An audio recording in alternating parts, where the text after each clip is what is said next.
Bonjour à toutes et tous. Donc, je me représente pour ceux qui ne m'auraient pas vu, François Manin. Je suis journaliste à La Tribune, à la rubrique Tech. Voilà, j'ai le plaisir aujourd'hui de recevoir Stéphane Hadinger, qui est directeur de la technologie chez AWS France, donc une des trois plus grosses entreprises de cloud et le premier du marché. Et on devait être rejoint malheureusement par Xavier Perret de Microsoft, mais qui a eu un enjeu, un problème personnel. Il s'en excuse. Et par Zoom, j'ai Arthur Mensch, qui est directeur qui est CEO et cofondateur de Mistral AI, qui est une des startups françaises qui crée des modèles d'intelligence artificielle open source. Alors, pour commencer, le but de cette table ronde, ce qu'on voulait vous expliquer, c'est comment on passe du modèle au marché. Alors, peut-être pour commencer, du coup, je vais donner la parole à Arthur, qui est à distance. Arthur, vous avez vu cette vague avec ChatGPT, vous vous êtes dit, on va faire nos propres modèles.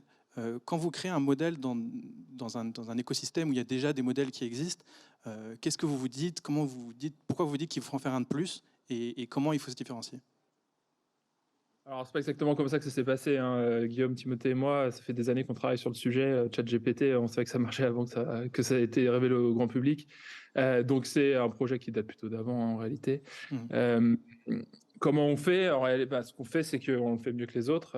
Il suffit de rassembler. Il suffit, c'est pas si facile, mais on a rassemblé une équipe très rapidement avec Mistral et on a entraîné des modèles avec une des meilleures plateformes possibles, que ce soit en matière de hardware ou en matière de données sur lesquelles on s'entraîne. Donc avec l'aide de notre petite équipe, on a très rapidement fait des modèles qui étaient largement sur la frontière coût-performance, parce qu'il s'agit vraiment de ça, c'est-à-dire que on peut faire des modèles de différentes tailles qui vont à des vitesses plus ou moins grandes. Plus ils sont grands, en général, plus ils résolvent des tâches compliquées. Mais parfois, on a plutôt des problèmes de latence ou de volume. Et à ce moment-là, il faut plutôt des petits modèles. Donc, ce qu'on a commencé à faire, c'est plutôt de faire des petits modèles qui étaient en réalité les meilleurs du marché. Et on a vu une adoption très grande dès la fin septembre. Et du coup, quand vous créez des modèles, est-ce que vous pensez déjà à leurs applications sur le marché ou est-ce que vous restez, enfin, est-ce que vous pensez au-delà du modèle mathématique, est-ce que vous pensez aux applications derrière? En fait, les modèles de langage, par définition, comme ils sont entraînés sur à peu près tout internet, ils sont capables de faire à peu près tout ce qu'on veut leur faire faire en texte et ils ont des capacités de raisonnement qui permettent de faire des choses supplémentaires, c'est-à-dire d'appeler, par exemple, des fonctions, enfin de s'intégrer dans des systèmes plus complexes, d'applications. Et donc, quand nous, on fait les modèles, ce qu'on a en tête, c'est plutôt de fournir tous les outils possibles aux développeurs pour qu'ils fassent des applications intéressantes et différenciées. Et donc, ce qu'on a commencé à faire avec notre premier modèle open source, qui donc était largement adopté par la communauté développeur, et c'est ce qu'on va continuer à faire avec des modèles plus grands, des modèles qui sont avec une plateforme qui permet de les customiser de manière différente, donc avec du feedback utilisateur, avec des données de démonstration, avec des instructions aussi. Et donc, notre objectif, c'est de faire en sorte que les développeurs puissent s'emparer de la technologie, faire les modèles les plus petits possibles, les moins chers possibles pour résoudre leurs problèmes. Et pour ça, il faut des modèles au départ qui sont très généralistes et des outils qui permettent la spécialisation. Hmm. Stéphane, je me tourne vers vous. Vous, chez Amazon, vous avez dès le début l'idée de ouvrir au plus de modèles possible votre plateforme. Est-ce que vous pouvez nous expliquer le raisonnement derrière ce... Oui, tout à fait, merci. Et alors en fait, je vais peut-être resituer un tout petit peu. C'est pas forcément très connu parce que c'est pas forcément visible du grand public, mais de l'IA et du machine learning, ça fait plus de 20 ans qu'on en fait dans le groupe Amazon. Et côté AWS, donc Amazon Web Services, la division cloud computing, notre mission que nous nous sommes donnée il y a plus de 5 ans, c'est de mettre l'IA et le machine learning dans les mains de tous les développeurs. Donc pas uniquement des data scientists, mais vraiment tous les développeurs. Et aujourd'hui, ce sont plus de 100 000 clients qui font de l'IA sur nos services, ça s'appelle SageMaker. Et ça permet de résoudre des problèmes quotidiens, des problèmes industriels, comme Veolia, comme Soitec. Enfin, il y a beaucoup d'exemples. Et avec l'IA générative, bien sûr, ça prend une nouvelle ampleur. Et nos convictions, et elles viennent vraiment de l'écoute des clients, elles sont doubles. La première, c'est qu'il n'y a pas une technologie ou un outil magique, entre guillemets, qui résout tous les problèmes. Donc, ce qu'attendent nos clients, c'est de la diversité technologique, c'est d'avoir le choix entre des dizaines, idéalement des dizaines de modèles de différentes tailles, comme l'a dit Arthur. Donc, le premier point, c'est la diversité. Deuxième point, c'est la sécurité. le fait d'avoir des modèles qui soient privatisés, qui soient sécurisés, et voilà, que vos données, ce sont vos données. Et donc, nous avons sorti il y a quelques semaines un service qui est vraiment le fer de lance, qui s'appelle Bedrock, Amazon Bedrock, pour proposer justement ces différents modèles. Alors, si je peux me permettre, sur cette plateforme, du coup, vous allez avoir des modèles privés, donc comme ceux d'Anthropic Claude, et des modèles open source comme ceux que développe Arthur. Alors, peut-être pas pour l'instant inclus, mais ça peut être dans le futur. Voilà, pourquoi, comment est-ce que vous articulez cette offre entre ces modèles open source et les modèles fermés? Alors, comme vous l'avez compris, nous, on veut tous les proposer, en fait, et vous laisser ensuite le choix avec des équipes qui sont là pour vous accompagner, pour choisir, parce qu'il y en a vraiment des dizaines. Donc, que ce soit parmi les, on va dire, les poids lourds du domaine, comme Anthropic Claude 2 ou Llama 2 de Meta, qui sont parmi les plus performants. Mais comme le disait Arthur, ils ont aussi les inconvénients de leur performance, c'est-à-dire qu'ils sont très massifs, ce qui veut dire que les latences sont plus élevées et le coût est plus élevé. Donc, et à l'opposé, donc les réponses vont être plus longues. Pour effectivement le temps pour répondre.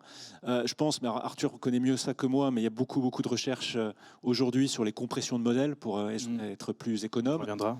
Et bien sûr aussi tout l'écosystème de startups françaises et de pépites françaises comme Lighton. Alors je crois que Laurent Daudet est dans la salle, comme Hugging Face également qui propose beaucoup d'open source.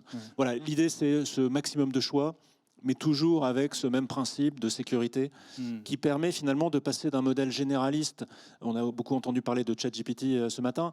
Quand vous prenez un de ces modèles, ou Claude 2 ou Llama 2, en fait, ce sont des modèles qui sont extrêmement bons pour traiter du langage, mais qui ne connaissent pas du tout votre métier, qui ne connaissent pas du tout votre entreprise. Donc tout l'enjeu, c'est avec du fine-tuning, avec du RAG, il y a beaucoup de technologies, pour finalement apprendre à ces modèles votre métier. On va y revenir d'ailleurs juste après. Mais du coup, Arthur, pourquoi avez-vous fait ce choix de l'open source et pourquoi pas un modèle fermé comme le font les ChatGPT notamment? Parce qu'on s'adresse surtout aux développeurs. Ça ne veut pas dire qu'on ne développe pas nos modèles propriétaires. En fait, notre modèle il est relativement simple. On met à disposition les meilleurs modèles open source du marché. Donc, on a commencé par le 7 milliards.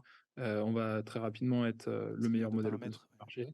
Et par ailleurs, on est en train de développer, on va également le mettre à disposition très vite, des modèles optimisés, donc qui sont encore plus compressés, on va dire, et qui donc sont moins chers et qu'on met à disposition à la fois par une API publique, mais aussi par des API qui sont dans les clouds. Donc, on a commencé un partenariat avec Microsoft, avec GCP aussi. On espère bientôt parler avec AWS. Et donc, notre objectif, c'est que nos modèles optimisés, ils soient à un prix compétitif à l'endroit où les développeurs sont et que par ailleurs, on mette à disposition les meilleurs modèles open source du marché pour créer de l'adoption organique, pour créer de la modification, pour créer des preuves de concept qui, derrière, quand il faut qu'elles soient mises en production, pour que nous, on soit aussi capable de fournir des optimisations, des méthodes de monitoring aussi, de faire en sorte que tout fonctionne bien en production après adoption organique de modèles en preuve de concept, on est validé que la technologie qu'on fournit est de qualité. Donc c'est intéressant parce que d'un côté, donc Arthur travaille sur avoir des modèles plus efficaces pour justement moins de consommation. Vous savez que la question de la consommation forcément va être un gros enjeu. Vous pouvez nous en dire un peu plus? Je sais que vous avez notamment un côté matériel d'aider à avancer. Oui, et dans la consommation, je mettrai à la fois la partie développement durable, mais la partie coût. Et ce qui est très bien, c'est que les deux sont fortement corrélés. Donc si on arrive à avoir des modèles qui consomment moins, ils sont aussi moins coûteux. Donc ça, c'est un de nos grands objectifs, bien sûr, c'est d'être... alors, quelque chose qui n'est pas très connu, c'est que utiliser un cloud comme le cloud AWS par rapport à des data centers privés, ça permet déjà de diviser par 5 la consommation électrique. Le chiffre est énorme, on fait diviser par 5. En plus, nous investissons pour être à 100% en énergie, en électricité d'origine renouvelable, et c'est un objectif que nous avons atteint pour l'Europe déjà, donc ça c'est une bonne nouvelle. Mais on a un adage, c'est que l'électricité la plus verte, c'est celle qu'on n'a pas consommée. Donc c'est à la fois d'utiliser les modèles de la bonne taille, donc le plus petit possible pour la performance. Et ce qui n'est pas très connu non plus, mais nous faisons nos propres puces, nos propres silicium, donc en choix supplémentaire par rapport à Intel, AMD, Nvidia et tous ces fabricants. Donc nous faisons nos propres puces avec un double objectif, c'est que 1, ça coûte 50% moins cher, et que 2, ça consomme aussi 50% moins d'électricité. Et on le fait déjà, alors en dehors de l'IA, on le fait déjà sur les processeurs. Ça s'appelle Graviton. Alors c'est une technologie que vous connaissez bien, puisque c'est celle que vous avez dans votre téléphone portable et qui consomme 2 fois moins d'électricité que les processeurs habituels. Donc des plus petits modèles qui vont tourner sur des machines plus efficaces pour du coup réduire la facture qui pour l'instant est très élevée et d'ailleurs empêche certains cas d'usage de se déployer à l'échelle pour l'instant. Je vais me retourner vers Arthur. Si demain je suis une entreprise, je vais utiliser Mistral, donc 7 milliards, pour un cas d'usage, qu'est-ce que j'ai besoin de... que faut-il que je donne au modèle pour qu'il soit efficace et qu'il remplisse la tâche que je veux? Ouais, il marche déjà sur un certain nombre de cas d'usage standards. Donc le 7 milliards en particulier marche sur des tâches plutôt faciles, donc de résumé, d'extraction de données non structurées. Les modèles qu'on va bientôt mettre à disposition marchent beaucoup mieux sur un ensemble de tâches beaucoup plus grands. En particulier, ils sont capables de traiter des documents d'une taille beaucoup plus grande et de répondre à des questions dessus. Donc on a si la tâche est standard et si la tâche globalement tombe dans les fonctions plutôt support des entreprises, que ce soit knowledge, customer service, marketing, c'est des choses, on n'a pas tellement besoin de mettre beaucoup de données supplémentaires. D'accord. C'est utile d'en avoir, par exemple, pour capturer le ton éditorial du marketing, par exemple, ce genre de choses. Mais donc, ce que nous, on dit à nos clients, hein, c'est que la première chose qu'il faut avoir, c'est plutôt une manière d'évaluer la qualité. À partir du moment où on a une manière d'évaluer la qualité, on sait si le modèle, enfin, on arrive à comprendre les limites du modèle pré-entraîné, donc qui est non spécialisé. Et si la qualité n'est pas suffisante, et là, il faut se poser la question de rajouter des données. Et donc, les données qu'on peut rajouter sont de différents types.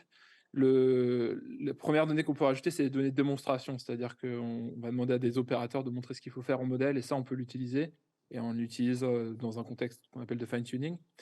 La deuxième chose qu'on peut avoir, et qui s'obtient plutôt en fait post-déploiement ou en déploiement bêta, c'est du jugement utilisateur. C'est-à-dire qu'on va demander à un utilisateur de regarder plusieurs sorties de modèles et de choisir le meilleur, éventuellement de faire une correction. Et ça, c'est un signal très fort qu'on peut derrière utiliser pour réentraîner le modèle, le modifier. De temps en temps, on ne le fait pas tout le temps, on ne le fait pas à chaque écoute utilisateur. Il faut bien comprendre que l'entraînement des modèles, c'est quelque chose qu'on fait de temps en temps. Et donc ça, c'est la deuxième chose. La troisième chose, je pense qu'on ignore un peu, qui n'est pas forcément de la spécialisation du modèle, mais plutôt de la contextualisation, c'est qu'en fait, il faut mettre le modèle dans un cadre où il a accès à de la connaissance indexée. Et à partir de là, on arrive à faire en sorte qu'il réponde beaucoup mieux aux questions parce qu'il arrive à trouver le contexte. Et donc ça, c'est aussi des choses sur lesquelles on aide. On a besoin pour ça de bases de données un peu spéciales. On a besoin de modèles qu'on appelle des modèles d'embedding. Et on va très bientôt en mettre à disposition aussi. Et en connectant les deux, on arrive à avoir une contextualisation du modèle sur des données propriétaires et un contexte propriétaire. Stéphane, j'imagine que c'est des projets, vous, c'est des questions de tous les jours, cet accompagnement dans la structuration des données, notamment de la part des entreprises. Clairement, parce que c'est là qu'est l'enjeu, c'est d'utiliser ces modèles avec de la donnée, de la connaissance qui vient de votre entreprise, avec encore la sécurité, puisque ça n'appartient qu'à vous, et aussi éviter les hallucinations. Je parle avec beaucoup de DSI. Les hallucinations, tu peux dire. Donc les hallucinations, c'est quand le modèle invente des choses qui n'existent pas, mais qui sont crédibles, mais en fait qui sont complètement fausses. Et c'est très embêtant parce que, comme le disait Arthur, il faut être capable aussi de le détecter.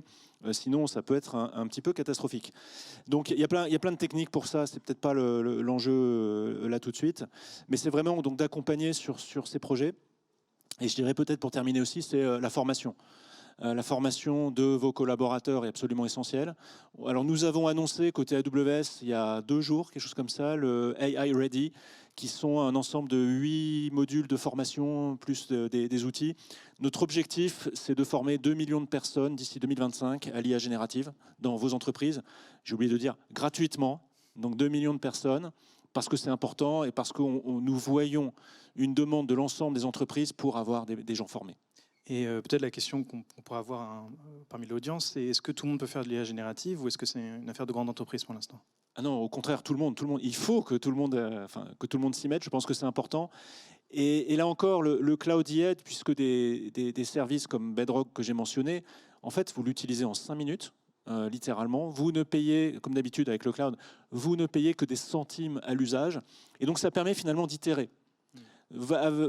Avec cette constellation de modèles, essayez plusieurs modèles, vérifiez, itérez et faites votre micro-innovation à votre niveau. Voilà. Bah, écoutez, c'était tout pour cette séance. Merci beaucoup d'avoir écouté. Merci Arthur d'avoir été présent à distance. Et puis merci Stéphane d'avoir été ici. Merci beaucoup. Merci, au revoir.